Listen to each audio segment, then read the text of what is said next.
या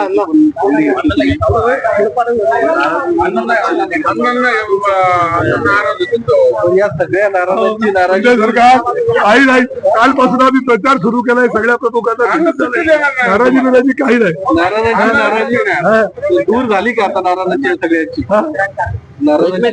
मी आधीच सांगितलेलं, कोणीही नाराज नाही.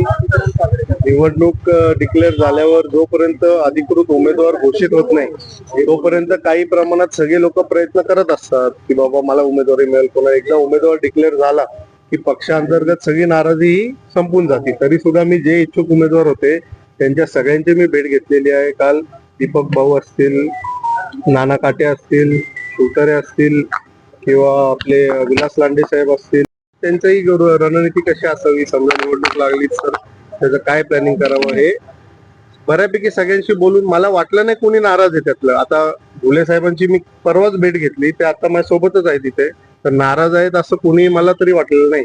महाविकास आघाडीकडनं अजूनही त्यांच्या बाबत काही स्पष्टता आली नाहीये. मागे घेणार वगैरे निवडणूक लागेल असं दिसलं तर कशी असणार आहे तुमची रणनीती? मेजॉरिटी जरी तुमच्याकडे असली तरी तुम्हाला काय तुम्ही ठरवलं? प्रदीप कल्याणच आहे. हे बघा, आता महाविकास आघाडीने जर माघार घेतली नाही तर तसंही आम्ही निवडणुकीची तयारी केलेलीच आहे. आणि मतं बघता मताधिक्य आमच्याकडं बऱ्यापैकी जास्त आहे. जवळपास 95% मतं ही महायुतीची आहेत. आणि मी महायुतीचा अधिकृत उमेदवार असल्यामुळं मला खात्री आहे ती 95% मतं, सगळी मतं ही मला पडतील. तसं त्या महायुतीच्या सगळ्या नेत्या आदरणीय मुरली अण्णांनी पण तसंच जाहीर केलेलं आहे, माननीय नीलम गोरे मॅडमनी पण तसंच जाहीर केलेलं आहे आणि आमच्या पक्षाने तसंच जाहीर केलेलं आहे. तर मला वाटत नाही कुठेही 1% इकडे तिकडे कुठली मतं जातील. आणि प्रदीप यांनी मुख्यमंत्र्यांची भेट घेतलेली होती की तुमच्या अपक्ष उमेदवारी आज शेवटचा दिवस आहे, ते माघार घेतील महायुतीतले घटक पक्ष. मला असा विश्वास आहे की संत साहेब हे माघार घेतील आणि त्यांनी अपक्ष अर्ज भरलेला आहे. महायुतीचे किंवा भाजपचे ते भाजपकडनं त्यांनी अर्ज भरलेला नाहीये, म्हणून असं चुकीचं आहे म्हणणं की बाबा ते मित्र पक्ष आहे. तर त्यांनी असं आहे ना की महायुतीची मतं डिवाइड होऊ शकतात जर त्यांनी माघार नाही घेतली. महायुतीची मतं कुठेही डिवाइड होणार नाहीत. 1%ही मत इकडचं तिकडं कुठे जाणार नाही.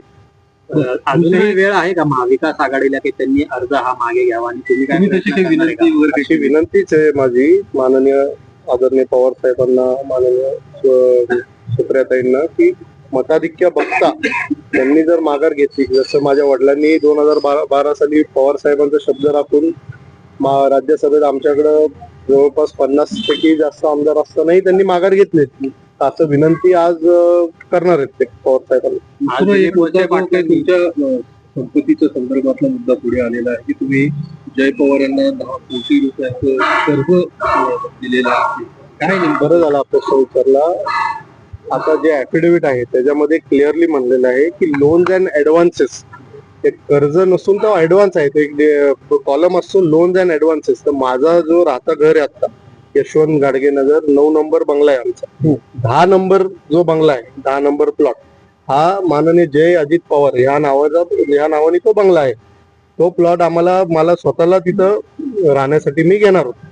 आणि तसंच आमचं आदरणीय मागच्या वर्षी झालं, तर काही ह्या निवडणुकीशी त्याचा काही संबंध नाहीये. तर मागच्या वर्षी तो व्यवहार झालेला आहे आणि त्या बंगले मला लागून म्हणजे 9 नंबर आणि 10 नंबर प्लॉट आहे. तर तो आम्हाला घ्यायची इच्छा आम्ही आदरणीय दादांकडेच व्यक्त केली. तर तो जय अजित पवार यांच्या नावाने असल्यामुळे त्यांच्यासोबत तो व्यवहार करावा लागला. त्याचा तो ऍडव्हान्स आहे. कुठल्याही प्रकारचं कर्ज किंवा काय जे काय मी मीडियामध्ये बघतोय सकाळपासून कुठल्याही प्रकारचं ते कर्ज नाहीये. आता ऍफिडेव्हिट सबमिट करताना एक पर्टिक्युलर कॉलम असतात, त्या कॉलमला नावं दिलेली असतात, त्याच्यामध्ये लोन्स अँड ऍडव्हान्सेस असं ते तुम्ही ऍफिडेव्हिट आजही बघितलं त्यात तुम्हाला दिसेल. तर ते लोन नसून ते ऍडव्हान्स आहेत या 10 नंबर बंगल्यासाठी. आधी विलास लांडेंनी एक आरोप केलेला होता की आर्थिक निकषावर तुम्हाला उमेदवारी दिलेली आहे, त्याच्यामुळे आज ही सगळी चर्चा सुरू झालेली आहे. बरोबर आहे, त्यांनी केला असेल. तो आता कसं आहे की माझा व्यवसाय आहे त्याच्यामुळं निश्चित माझ्याकडे पैसे आहेत किंवा माझं ते जे काय तुम्हाला ऍफिडेव्हिट मध्ये दिसेल ती संपत्ती आहे. माझ्या वडिलांनी जवळपास 450 काहीतरी कोटींची त्यावेळेस तुम्ही सगळ्यांनी बातमी केलेली डिक्लेअर केलं ऍसेट 2014 साली.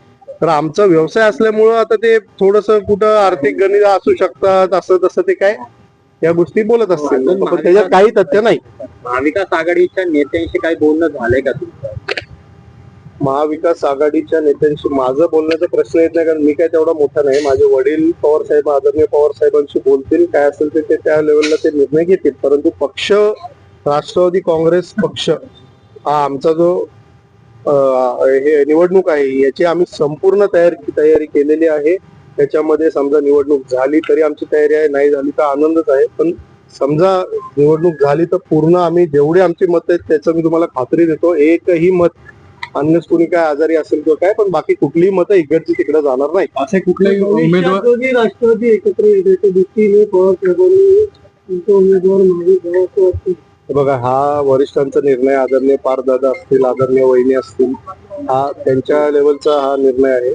मी एक फार छोटा आत्ताच पक्षात आलेलो आहे आणि मी एक आमदार म्हणजे स्थानिक स्वराज्याची निवडणूक मी लढवण्यासाठी उभा आहे उमेदवार म्हणून. हा वरिष्ठांचा निर्णय, ह्याच्यामध्ये मला बोलण्याचा काही अधिकार नाही, मी तो विचारही करत नाही. असे कुठले उमेदवार होते का की ज्यांनी तुमच्या विरोधात जो फॉर्म भरला त्यांना असं वाटत होतं की डीपीसीचा निधी त्यांच्यापर्यंत पोहोचलेला नाहीये आणि मग या निवडणुकीतलं त्यांनी पुढे येऊन लोकप्रतिनिधित्व करावं असं काही आहे? माझा जितके उमेदवार आहेत त्यांना सगळ्यांना हाच संदेश असेल, कोणाला डीपीडीसी असेल काय, तर ही आमदारकी जी आहे ही जिल्ह्याचे जे मतदार आहेत माझे, ही त्यांची आमदारकी आहे. खरे तर मी तर एक जरी आहे तिकडे फक्त बसण्याचा त्यांच्या मार्फत. परंतु कुठलाही काही निधी असेल काय असेल हा त्यांचाच जाणार आहे, बाहेर मी देऊही शकत नाही, मला द्यायचंही नाही कोणाला.